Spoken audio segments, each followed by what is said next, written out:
नमस्कार, आप देख रहे हैं एनएमएफ न्यूज। आपके साथ मैं हूं नम्रता चौधरी।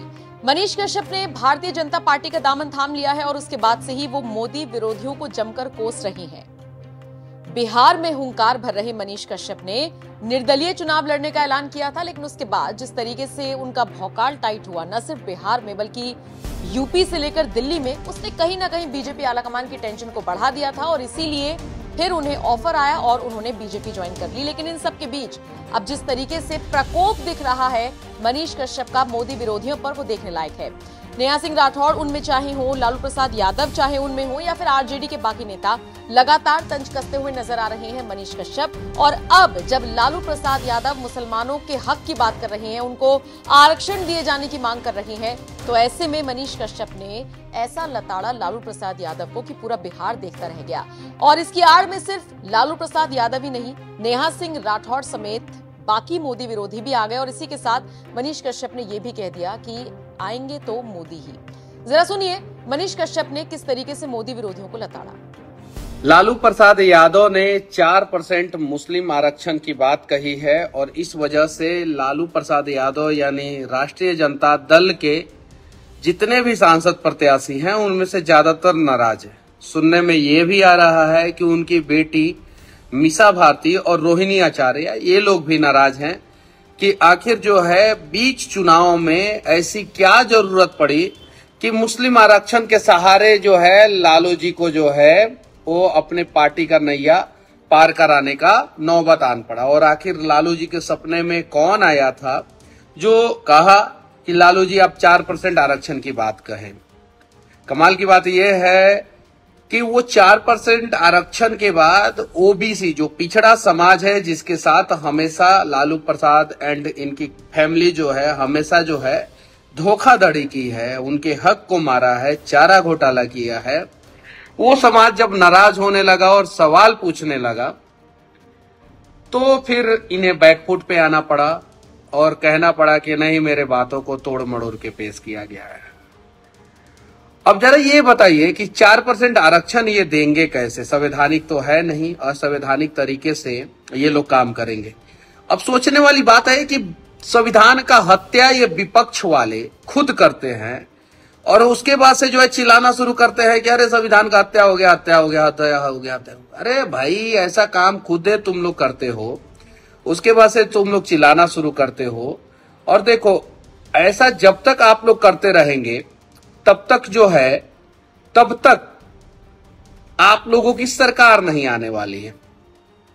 और अगर सरकार लाना है तो विकास पे बात कीजिए ना। लालू प्रसाद यादव जी, आपकी जब सरकार थी तो बिहार में कितने हाईवे आप लोगों ने बनवाया? अभी दुनिया का सबसे बड़ा एक्सप्रेसवे जो है, लंबा एक्सप्रेसवे जो है, वो भारत में बना है।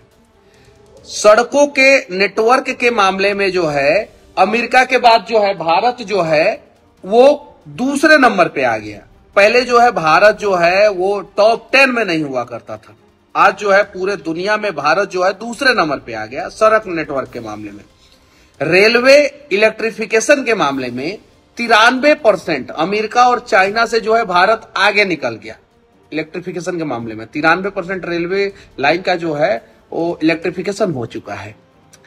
जीडीपी, ग्रोस डोमेस्टिक प्रोडक्ट, जिसके बारे में जो है विपक्ष के 90% नेता जानते नहीं हैं, वो भारत का अमेरिका और चाइना, जापान, रसिया, इंग्लैंड, फ्रांस, जर्मनी, ऑस्ट्रेलिया, ये सारे विकसित देशों से जो है भारत का जीडीपी ज्यादा है। अब जरा सोचिए, इन सब चीजों पे बात क्यों नहीं करता है विपक्ष? विपक्ष खुद जो है हिंदू मुसलमान करता है। जैसे आज उन्नाव गए थे अखिलेश यादव। अब वो जानते थे कि विवाद करना है, तो उन्नाव में एक मंदिर में गए थे, जूता और चप्पल पहन के अंदर घुस गए।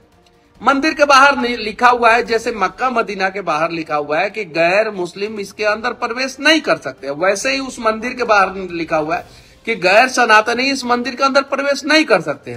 उन्होंने मुस्लिम को लेके गए हैं और भी दूसरे धर्म के लोगों को ले गए। चलिए, ये भी बर्दाश्त है, आप लेके जाइए मंदिर में, घुसाइए सबको। लेकिन जूता और चप्पल पहन के लोग गए। अब जरा बताइए अखिलेश यादव, अब वहां से आप या आपका प्रत्याशी या आपकी बीबी जो भी चुनाव लड़े वो कभी जीतेगा क्या? अब जरा बताइए। अब लालू प्रसाद यादव अब सफाई दे रहे हैं कि नहीं भाई गलती हो गया, लालू फैमिली में एक और बवाल मचा हुआ है, आप लोग पता कीजिएगा ये बात सही है कि नहीं। तेज प्रताप यादव जी को चुनाव प्रचार से रोक दिया गया है, वो चुनाव प्रचार नहीं कर सकते हैं। मीसा भारती और रोहिणी आचार्य को स्टार प्रचारक नहीं बनाया गया राजद परिवार की तरफ से, तेजस्वी यादव की तरफ से, क्योंकि तेजस्वी यादव नहीं चाहते हैं मीसा भारती या रोहिणी आचार्य चुनाव जीते, क्योंकि तेजस्वी यादव जानते हैं कि चुनाव के बाद वो जब जेल में जाएंगे तो वो उनकी जो हेजल या रिचल, पता नहीं पत्नी का क्या नाम है, वो अपनी पत्नी को जो है ना वो अपने सिंहासन पे बिठाना चाहते हैं। इसलिए वो नहीं चाहते हैं कि मीसा भारती कभी मजबूत हो या रोहिणी आचार्य मजबूत हो। इसलिए पिछली बार जब 2019 का चुनाव हुआ था तो तेजस्वी यादव जी ने अपने लोग भाई वीरेंद्र और एक और विधायक है उनको बोल के रखा था कि मीसा भारती के खिलाफ जो है आप लोगों को वोटिंग जो है करवाइए और कहिए कि रामकृपाल यादव को वोट दें। ये बात सत्य है कि नहीं आप लोग खुद जाके पूछ सकते हैं। और राजनीतिक पंडित, राजनीतिक विश्लेषक जो है बिहार के, जिनको तजुर्बा हो, तरबूजा नहीं तजुर्बा हो जिनको, वो खुद बता देंगे कि ये बात सत्य है कि नहीं। तेजस्वी यादव खुद अपने दम पे जो भाई वीरेंद्र और कुछ और नेताओं को कह के जो है मीसा भारती को चुनाव हरवाए 2019 में। 2024 में तेजस्वी यादव नहीं चाहते हैं कि मीसा भारती फिर से या रोहिणी आचार्य जो चुनाव जीते। अब रोहिणी आचार्य चुनाव नहीं जीतेगी, मीसा भारती चुनाव नहीं जीतेगी, तो इन लोगों के पास एक ऑप्शन रहेगा राज्यसभा जाने का।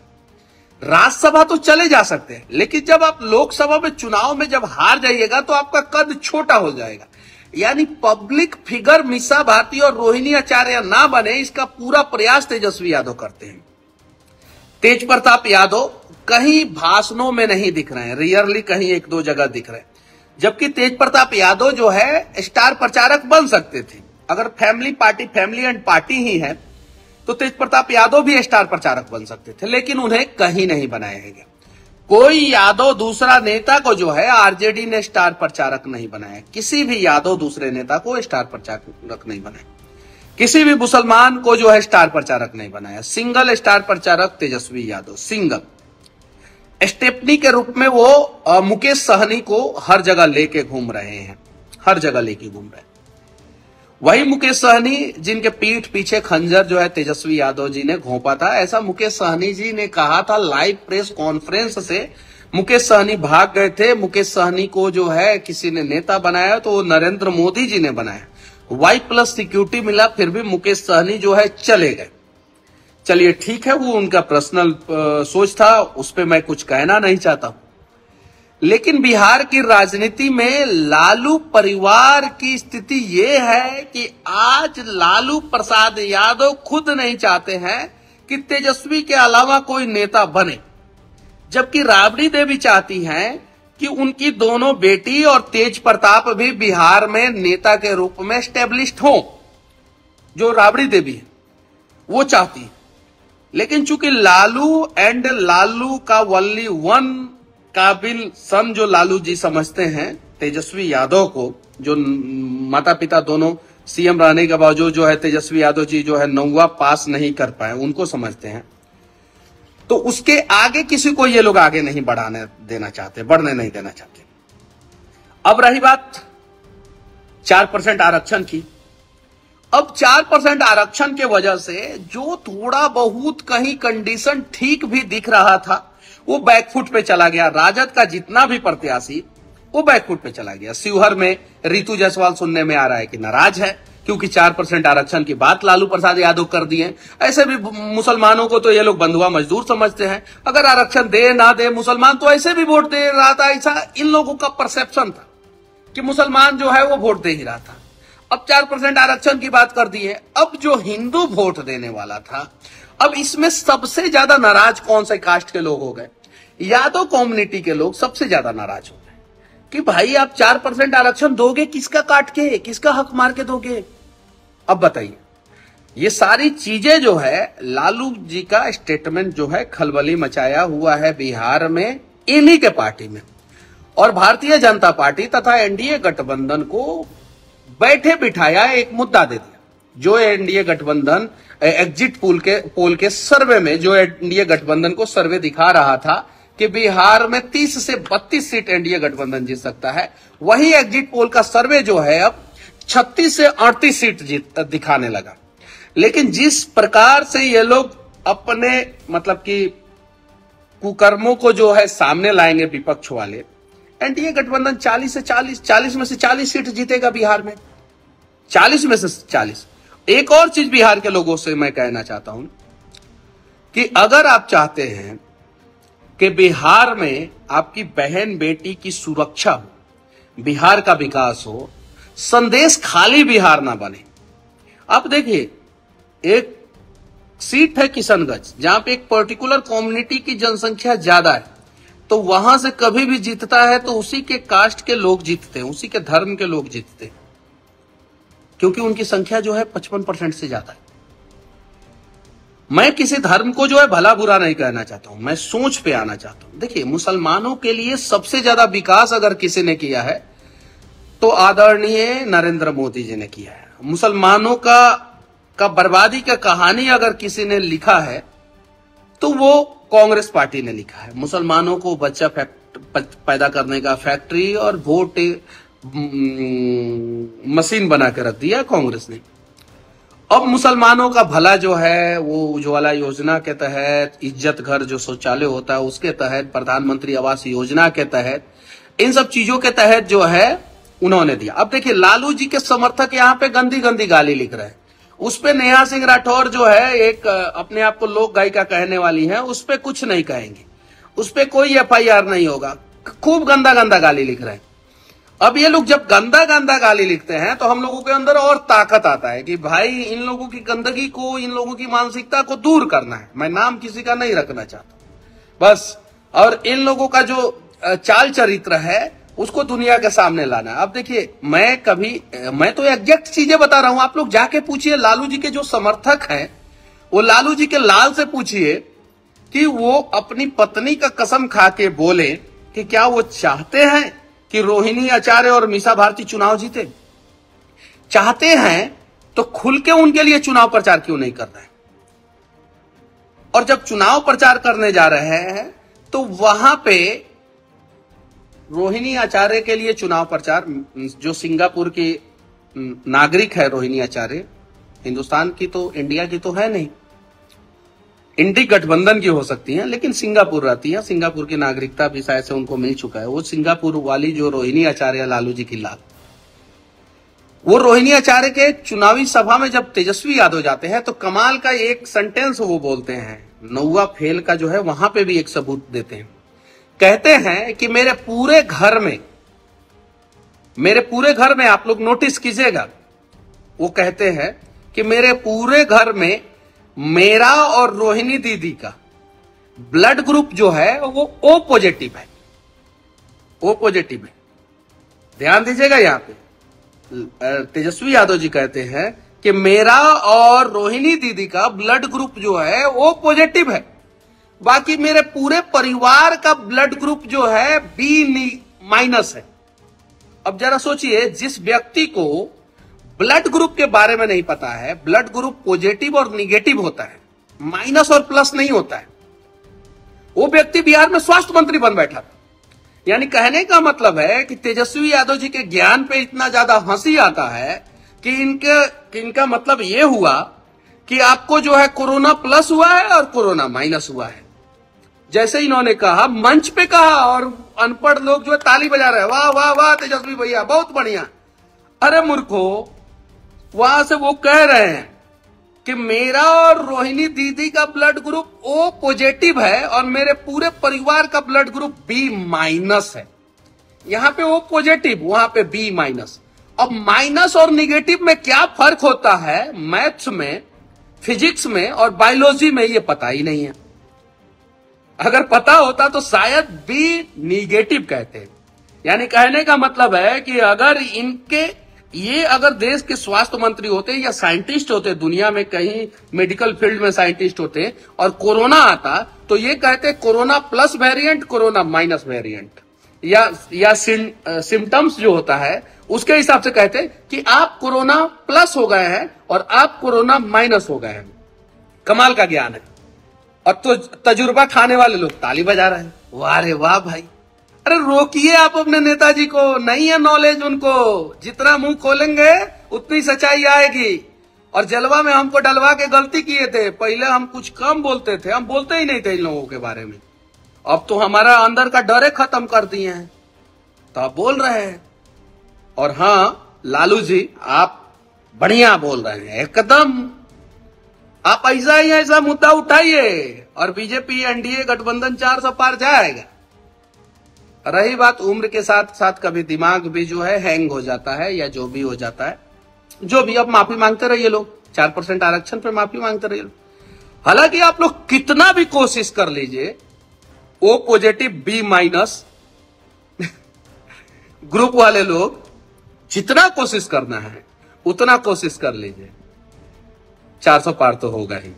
और आएगा तो मोदी ही। और मोदी आएगा, मैजिक लाएगा, देश का विकास करेगा। और विकास पे सिर्फ बात कीजिए ना।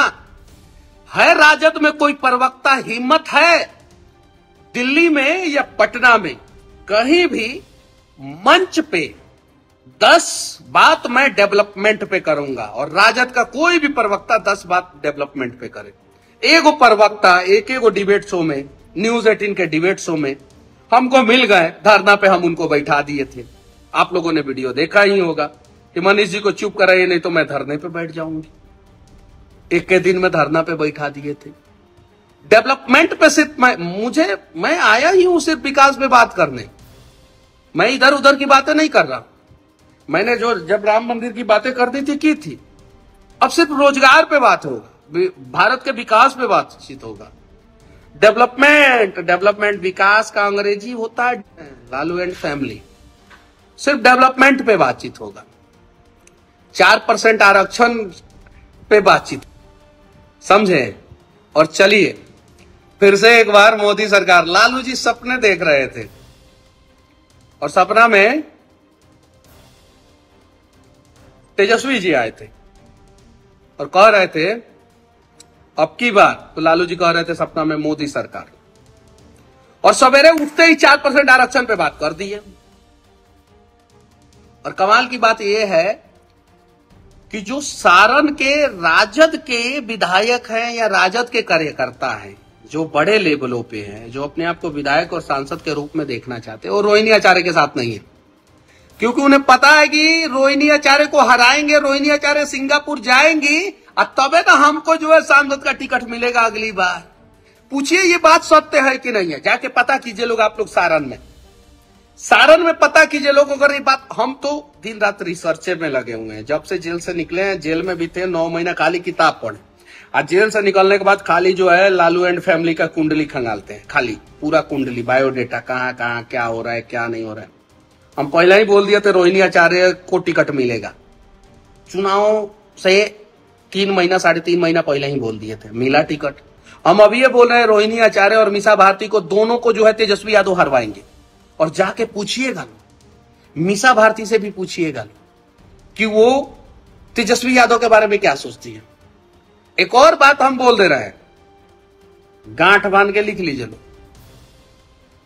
ये जो राज्यसभा का सदस्य हरियाणा के एक व्यक्ति जो तेजस्वी यादव के राइट हैंड है ना, उनको राज्यसभा में भेजा गया ना, उसके खिलाफ लालू जी भी थे, राबड़ी देवी भी थी, मीसा भारती, रोहिणी आचार्य और तेज प्रताप यादव भी थे। सब लोग खिलाफ थे। सिर्फ तेजस्वी जी की पत्नी के कहने पे जो है उनको राज्यसभा भेजा गया। पता कीजिए ये बात सही है कि नहीं, पता कीजिए आप लोग ये बात सही है कि नहीं है। सूत्रों के हवाले से नहीं, एकदम मैं एग्जैक्ट जानकारी दे रहा हूं, पता कीजिएगा लोग, ठीक है। और बाकी आ रहे हैं हम लोग 2024 में तीसरी बार,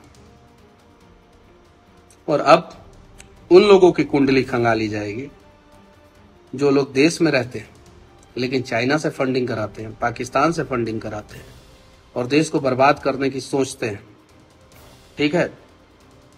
और नेहा सिंह राठौर एक ट्वीट की है मेरे और मनोज भैया के बारे में। अब जरा सोचिए, ये लड़की है और नीचता का सारा हद पार कर देती है।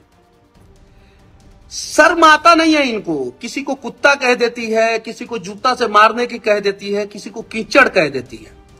और अगर इन्हीं को जो है इन्हीं के भाषा में समझाना शुरू कर दिया जाए तो महिला का रोना रोना शुरू कर देती है। जिस शब्द का इस्तेमाल ट्विटर पे इन्होंने मेरे लिए और एक सांसद के लिए, मनोज तिवारी भैया के लिए इन्होंने किया है, सेम सेम वही शब्द का इस्तेमाल जो है इनके लिए कर दिया जाए। अब नीचता का हद पार करने वाली नीच प्रजाति की, अब मैं इससे ज्यादा नहीं कह सकता। अब कहूंगा तो फिर जो है बैठ जाएंगी तबला और ढोलक लेके और लगेगी गाना गाने। नेहा सिंह राठौर हाथ जोड़ के विनती है, कहीं और जाके उलझिएगा, मनीष कश्यप से नहीं।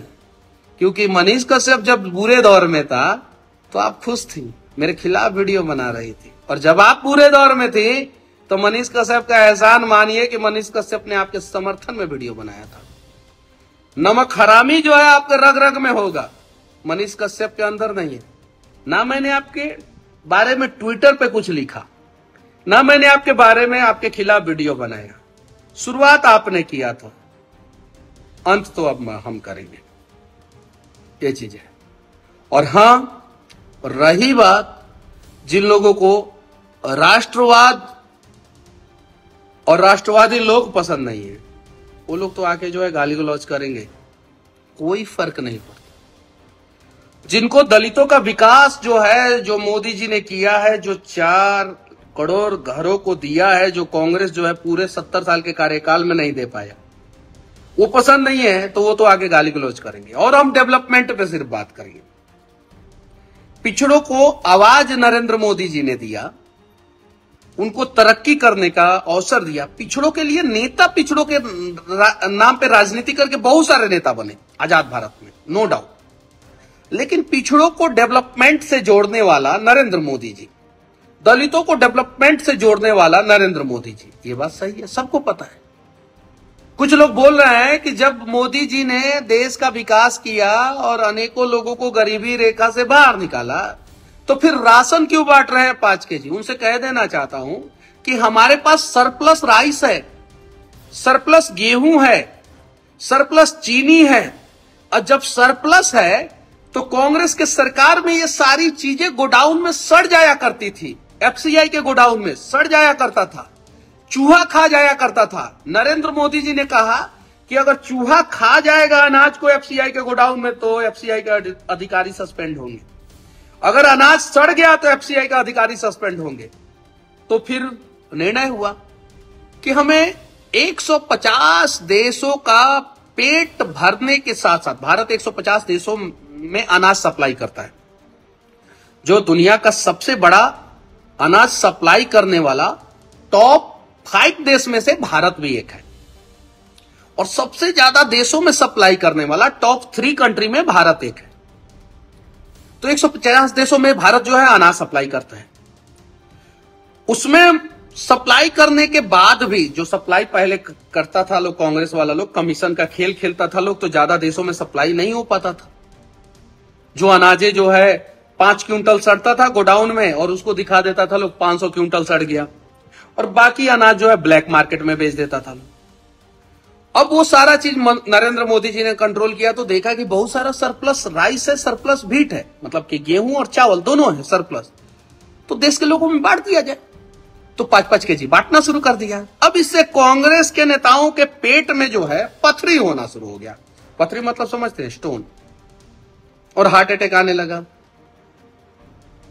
अब बताइए, जो एक प्रधानमंत्री अनाज को सड़ने नहीं दे रहा है और लोगों के पेटों में पहुंचा दे रहा है, लोग खा रहे हैं, खुश हो रहे हैं। पहले लोगों का हक जो है कांग्रेस ही खा जाया करते थे, तो कौन सा गुनाह हो गया? अब सोचने वाली बात यह है कि तीसरी बार मोदी जी का आना जरूरी है, गांठ बांध के रख लीजिए। और अगर कुछ लोग चाहेंगे भी तो भी, नहीं चाहेंगे तो भी मोदी जी आएंगे। और मुस्लिम बहनों से मैं विनती करना चाहता हूं, खासकर बहनों से जिनके ऊपर जो है बहुत अत्याचार हुआ है भारत में, और उनके अपने लोगों ने किया। तीसरी बार मोदी जी आएंगे, आप लोगों के लिए और भी बहुत सारी योजनाएं लेके आएंगे।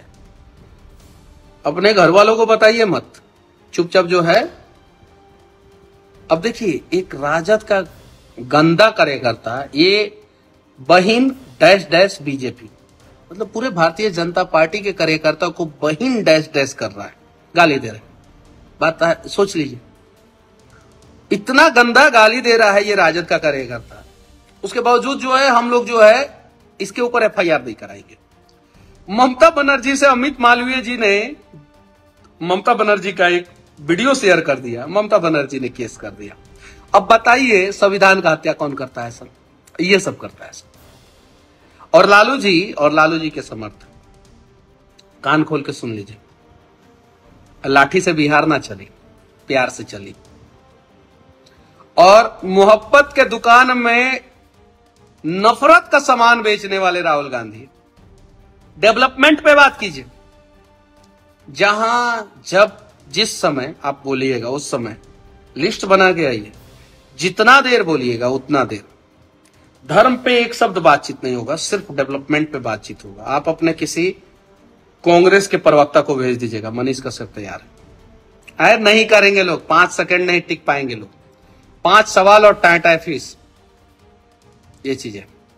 चलिए, अब की बार 400 पार, और फिर से एक बार मोदी सरकार। जय हिंद।